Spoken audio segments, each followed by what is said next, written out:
Alright you guys, what is up? Welcome back to another video. In today's video we're cracking back into the top 100 and we're cracking back into number 39. His name's Gino Marchetti. Sounds Italian, but I'm not sure. We're about to find out. Stick around, I'm going to roll the intro and I'll see you in a minute. The quicker you're here, the faster you go. That's why where I come from, the only thing we know is Check out Major Key Physiques for the best in sports apparel and workout accessories. They have free shipping worldwide for all orders over $150. Use discount code JACOB10 for an extra 10% off.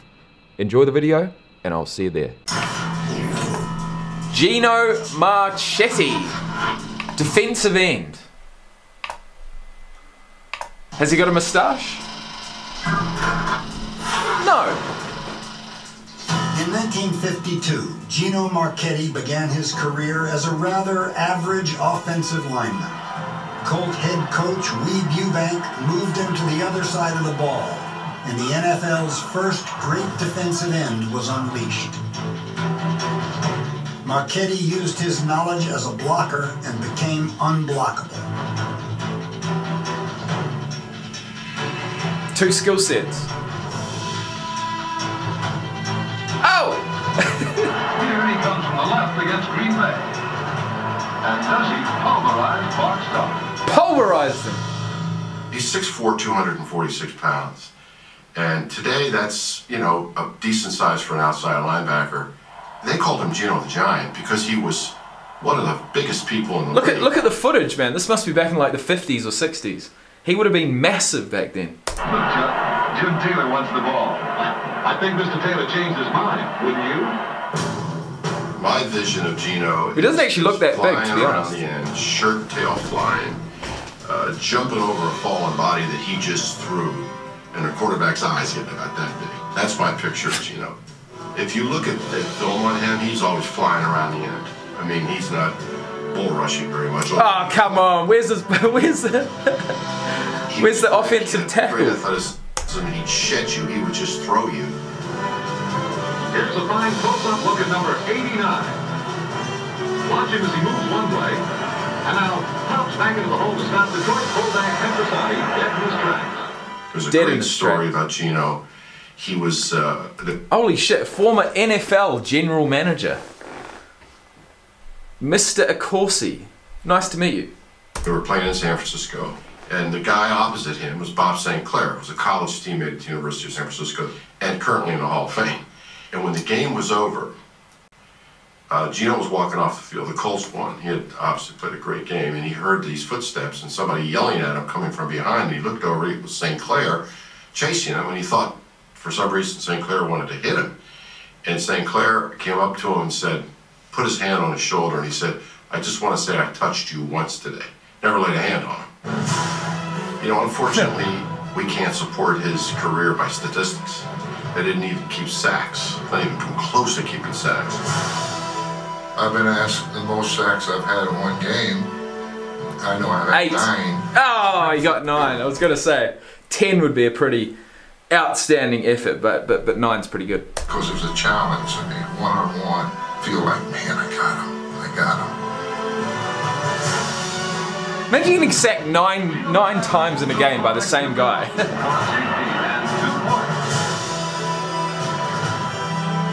Marchetti fought in the Battle of the Bulge at age 17. When he broke his leg in the Colts' 1958 championship game, he refused to be taken to the locker room and remained on the sideline until victory was assured. Gino was a giant. He was the real-life version of the John Wayne characters. He was strong and silent. Just this towering presence. The most beloved player on the team was Gino Marchetti. Everybody spoke here tonight about the but nobody's ever said the thrills on his football field. I appreciate it.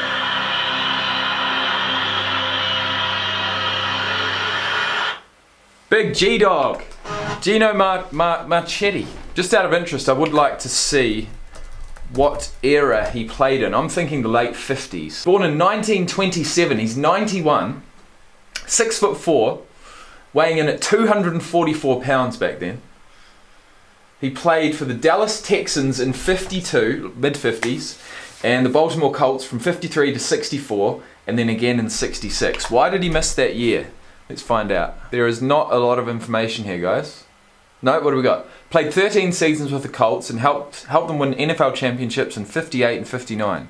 During his career, he was noted for being effective against the run and a relentless pass rusher. He was voted the greatest defensive end in pro football history by the Pro Football Hall of Fame in 1972.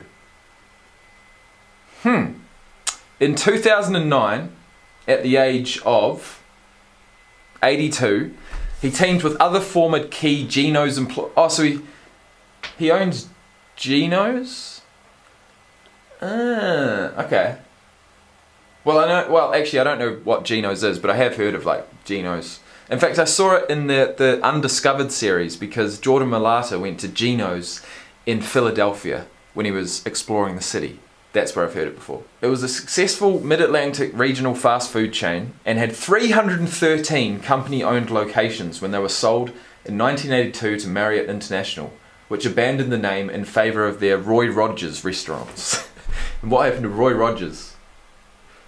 Roy Rogers is a mid-Atlantic and northeastern United States chain of fast food restaurants. The chain originated as the rebranding of the Roby's House of Beef chain and right. So Marriott International, not that this matters to this video, but Marriott International came along in 1982 and bought all 313 Genos Hamburgers locations and turned them all into their current restaurant called Roy Rogers. So they added to the Roy Rogers dynasty, you could say. Alright guys, that's enough of that. If you have enjoyed this video, hit the like button. If you want to subscribe, please do.